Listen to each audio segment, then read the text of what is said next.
students, good afternoon to all of you. You are most welcome again on Commerce Channel. ठीक है बेटा, आज इस क्लास में हम क्या सीखने वाले हैं।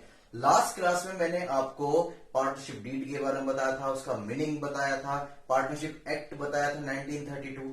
ठीक है, फिर मैंने कुछ एक बात बताई थी, क्या सर अगर एग्रीमेंट में लिखना भूल गए या लिखा ही नहीं तो क्या ट्रीटमेंट होगा, ये बात आज हम सीखने वाले हैं। देखो क्या लिखा हुआ है, rules applicable in the absence of partnership deed. यदि दो पार्टनर्स जो मिलकर पार्टनरशिप बना रहे हैं, उन्होंने आपस में अगर एग्रीमेंट नहीं करा, यानी कि एग्रीमेंट एब्सेंस है या साइलेंट है, उस केस में यहां पर कौन आ जाता है, पार्टनरशिप एक्ट 1932। ध्यान से सुनो, अगर पार्टनरशिप डीड में जो लिखा हुआ है वो एप्लीकेबल होगा, अगर पार्टनरशिप डीड में नहीं लिखा हुआ तो वो एप्लीकेबल होगा जो पार्टनरशिप एक्ट 1932 में लिखा हुआ है। तो आज क्या सर हमें 1932 सारा पढ़ना पड़ेगा? नहीं बेटा, जो मोस्ट इंपोर्टेंट पॉइंट्स है वो मैं बता रहा हूं आपको। ठीक है, तो ध्यान से सुनते हैं। देखो मैंने कल बताया था, पार्टनरशिप डीड बनाते समय पार्टनर्स ये डिसाइड करते हैं भाई जब हम कमा लेंगे तो कितना कितना प्रॉफिट डिस्ट्रीब्यूट करेंगे। अगर नहीं लिखा जाता तो पार्टनरशिप एक्ट 1932 कहता है कि भैया इक्वल बांट लो। अगर 10,000 रुपीज कमाए हैं तो 5,000 दो पार्टनर्स के हाथ में चले जाएंगे, यानी कि अगर रेशो डिसाइड नहीं है डीड के अंदर। ठीक है, फिर क्या, फिर मैंने बताया था कि इंटरेस्ट ऑन कैपिटल, भाई पार्टनर्स जो है बिजनेस में पैसा लगा रहा है तो उस पर कुछ इंटरेस्ट तो मिलना चाहिए। क्यों? अगर उस पैसे को बिजनेस में इन्वेस्टमेंट नहीं करता, कहीं और करता, तो वहां से भी तो कमाता ना, वहां से भी तो अर्न करता ना। तो इस वजह से पार्टनरशिप फर्म उसको क्या पे करेगी, इंटरेस्ट पेड करेगी, किस पर, जो उसने पैसा लगा रखा है। ठीक है, तो ध्यान से, अगर पार्टनरशिप डीड में लिखा हुआ है तो दिखा हुआ है, क्योंकि जो लिखा है वही दिखा हुआ है।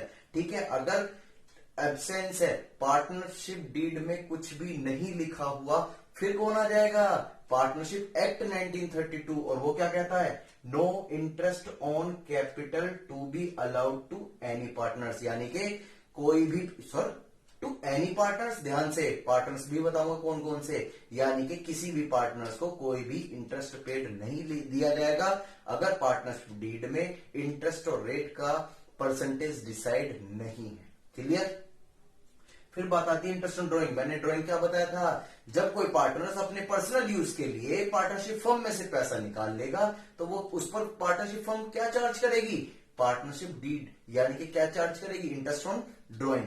लेकिन अगर पार्टनरशिप डीड में कुछ लिखा हुआ है तो उतना इंटरेस्ट रेट चार्ज करेगी। अगर पार्टनरशिप डीड साइलेंट है, कुछ भी नहीं लिखा हुआ, फिर से किसकी बात आ जाएगी, 1932। और वो क्या कहता है, no interest on drawing is to be charge to any partners, यानी कि किसी भी पार्टनर से ड्रॉइंग पर इंटरेस्ट चार्ज नहीं किया जाएगा अगर पार्टनरशिप डीड एब्सेंस है, साइलेंट है, कुछ भी नहीं लिखा हुआ। क्लियर?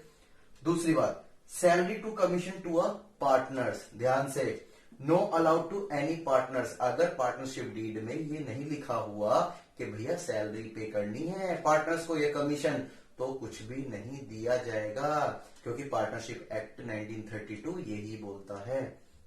फिर तीसरी लास्ट पॉइंट क्या है, इंटरेस्ट ऑन लोन। मैंने आपको कल बताया था लास्ट क्लास में कि कभी कभी सिचुएशंस ऐसी आ जाती है कि पार्टनरशिप फर्म जो है वो किससे पैसा मांग लेती है, पार्टनर से, और पार्टनर्स जब पैसा देगा तो कुछ चार्ज भी करेगा, तो उसे बोलते हैं इंटरेस्ट ऑन लोन। अगर पार्टनरशिप डीड में कुछ लिखा हुआ है तो माई बाप, अगर पार्टनरशिप डीड साइलेंस है, अब्सेंस है, उसमें कुछ भी नहीं लिखा हुआ, तो 1932 कहता है कि कितना पेड करी जाएगी, इंटरेस्ट इन 6% पर एनम, यानी कि पार्टनरशिप फर्म उस लोन पर 6% पे करेगी पर एनम, किसको, पार्टनर्स को जिससे लोन लिया है।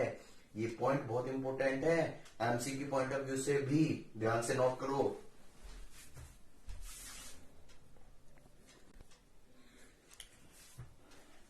ठीक है, अब कुछ बातें मैं आपको बचपन की भी याद करवाता हूं। सर बचपन को कब था हमारा, बेटा 11th क्लास की बात है। मुझे बताओ, मैंने कल आपको बताया था कि इसमें जो पार्टनरशिप फर्म वही कहलाई जाएगी जिसका पर्पस क्या है, प्रॉफिट को कमाना और आपस में डिस्ट्रीब्यूट कर लेना।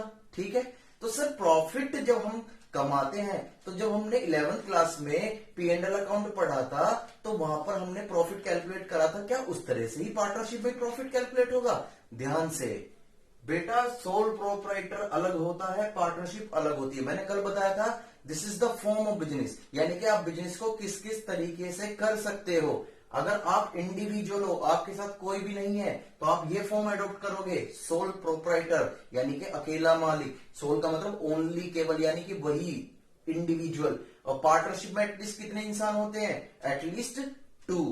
ध्यान से, तो प्रॉफिट तो इसका भी मोटिव है और प्रॉफिट इसका भी मोटिव है, लेकिन ध्यान से सुनो, इसमें प्रॉफिट को कंप्यूट करके जितना आया वो खुद उसी का था जो उसका मालिक है। तो इस वजह से यह ट्रेडिंग, पी एंड एल और बैलेंस शीट बनती थी, जो हमने 11th में सीख ली।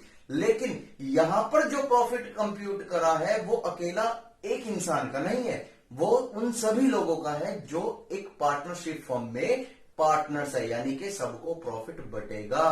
तो इस वजह से जब प्रॉफिट बढ़ता है तो उसे हम बोलते हैं इंग्लिश लैंग्वेज में क्या, डिस्ट्रीब्यूशन। और मैं टेक्निकल लैंग्वेज में बोल रहा हूं क्या, एप्रोप्रिएशन, यानी कि एक सही तरीके से बांटना।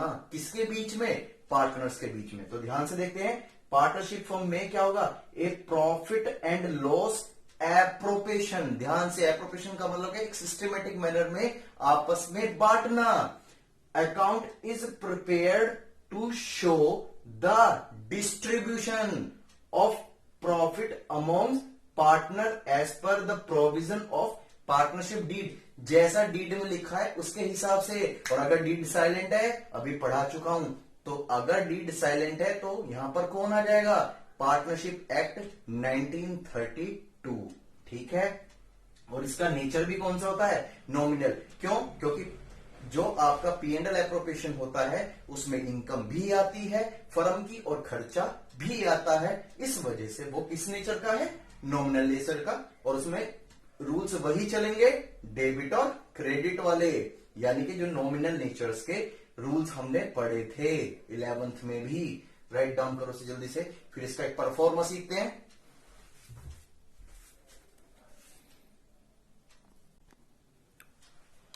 And this is the pro forma of profit and loss appropriation. ध्यान से देखते हैं, अभी मैंने आपको मतलब बता दिया था, अब क्या बता रहे हैं, परफॉर्मा दिया है। क्या है, profit and loss appropriation account for the year ending on. जिस साल का आप बना रहे हो वो यहां पर लिखना है। ठीक है। अब मुझे एक बात बताओ, एक लॉजिक देख लेते हैं ध्यान से। ये कौन है, पार्टनर्स, और ये क्या है, एक आपकी फर्म है। तो मुझे बताओ, जब पार्टनरशिप फर्म इसको क्या देगी, सैलरी देगी, इंटरेस्ट ऑन कैपिटल देगी, हो सकता है इसको क्या दे, कमीशन दे। ये बात समझ में आती है। तो मुझे बताओ, वो पार्टनरशिप फर्म के लिए वो क्या है, एक तरह से वो खर्चा है। क्या है वो सारा खर्चा। और जितने भी एक्सपेंसेस होते हैं वो सारे हम क्या करते हैं, नॉमिनल अकाउंट के हिसाब से। सर वो तो हम सारे डेबिट करते हैं। तो ध्यान से, यही बात है, या तो इसे आप रट सकते हो या समझ लो, दोनों तरीके हैं। जो चीज समझ में ना आई तब रटनी चाहिए, जब अगर समझ में आ रही है तो उसे समझ लेना चाहिए। तो ध्यान से देखते हैं, सबसे पहले क्या, profit by profit and loss accounts net profit transferred from P and L account. ध्यान से, पी एंड एल अकाउंट हम 11th में सीख चुके थे, हमें कैलकुलेट नहीं करना, ये दिया जाएगा क्वेश्चंस में। ठीक है। तो ये क्रेडिट में लिखते हैं, क्यों, क्योंकि प्रॉफिट कब आता था, जब आपकी इनकम साइड ज्यादा होती थी आपके एक्सपेंसेस से। और इनकम किस चीज को डिफाइन करती है, क्रेडिट साइड्स को। तो इस वजह से प्रॉफिट जो होता है उसका नेचर क्रेडिट होता है। तो ये यहां भी कहा लिखा गया, क्रेडिट। और दूसरा तरीका क्या, अच्छा बस सर समझ गए, इतना दिमाग मत लगवाओ। हाँ, जो प्रॉफिट कमाया है वो हम उसे क्रेडिट में लिख लेंगे, जो प्रॉफिट आया है पी एंड एल से। क्लियर। फिर मुझे एक बात बताओ, अब इसे छोड़ते हैं, इंटरेस्ट ऑन कैपिटल। इस पार्टनर्स ने इस फर्म में क्या लगा रखा है, पैसा लगा रखा है। अब ये पार्टनरशिप फर्म इसको क्या पे करेगी, उस पर इंटरेस्ट पेड करेगी। तो मुझे बताओ, हम अकाउंटिंग इसके लिए कर रहे हैं, इसके लिए, सर हम तो फर्म के लिए कर रहे हैं, क्योंकि आपने बताया था हम अकाउंटिंग किसके लिए कर रहे हैं, बिजनेस के लिए। तो भैया जब ये इंटरेस्ट पेड कर रही है किस पर, कैपिटल पर, तो इसके लिए वो क्या है, खर्चा। और सारे खर्चे कहां होते हैं, डेबिट में। तो ये लिखा हुआ बस, इंटरेस्ट ऑन कैपिटल। दूसरा तरीका याद कर लो, ओहो ना, हम तो समझेंगे।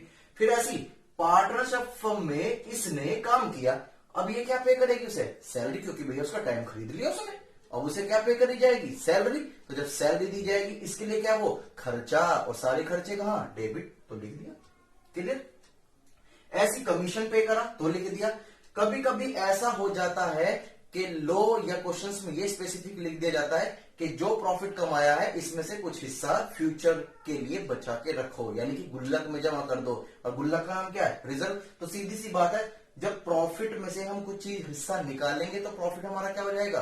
कम हो जाएगा। सीधी सी बात है, अगर प्रॉफिट को हम क्रेडिट कर देंगे तो क्या हो जाएगा? बढ़ जाएगा। लेकिन यहां हमने क्या कर दिया? रिजर्व में डालकर डेबिट, तो इसका मतलब हमारा प्रॉफिट कम हो गया, उसमें से कुछ हिस्सा निकालकर हमने अपनी गुल्लक में जमा कर दिया, रिजर्व में डिपॉजिट कर दिया। क्लियर? फिर एक बात बताओ, इस पार्टनर्स ने अपने पर्सनल यूज के लिए फर्म से कुछ पैसा निकाल लिया, जिसे हम अच्छी लैंग्वेज में जानते हैं ड्राइंग में। अब पार्टनरशिप फर्म इससे क्या चार्ज करेगी? इंटरेस्ट चार्ज करेगी। क्या चार्ज करेगी? इंटरेस्ट। तो मुझे बताओ, जब फर्म इससे इंटरेस्ट लेगी तो फर्म के लिए वो क्या हो जाएगा? इंटरेस्ट इनकम हो जाएगी। क्या हो जाएगी? इनकम। और इनकम क्या होती है? क्रेडिट। तो इस वजह से हमने क्या कर दी? क्रेडिट। ठीक है।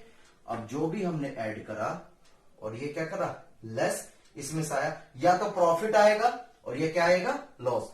अगर डेबिट साइड ज्यादा है आपकी क्रेडिट से तो यहां क्या आ जाएगा? लॉस। और यदि आपकी क्रेडिट साइड ज्यादा है आपके डेबिट साइड से तो इधर क्या आ जाएगा? प्रॉफिट। और ये प्रॉफिट कहां ट्रांसफर हो जाएगा?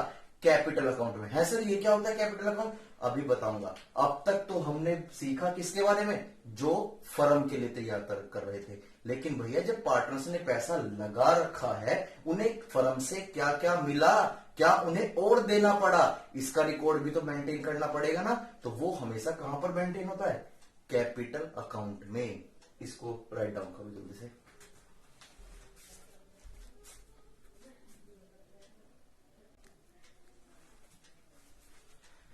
फ्रेंड्स, हम नेक्स्ट वीडियो में मिलेंगे नेक्स्ट टॉपिक के साथ। मैं नेक्स्ट वीडियो में आपको P&L एप्रोप्रिएशंस के क्वेश्चंस स्टार्ट कराऊंगा। ठीक है, ये बात समझ में आती है? ठीक है। और ये लॉकडाउन के पीरियड चल रहे, प्लीज इनका यूटिलाइजेशन करो, क्योंकि एक वो बात याद आती है, जब तलफ किया करते थे हम तो निगाह फेर लिया करती थी दुनिया, मगर अफसोस जब से हमने फेरी है निगाह तो मिलने को बेकरार है दुनिया। ठीक है।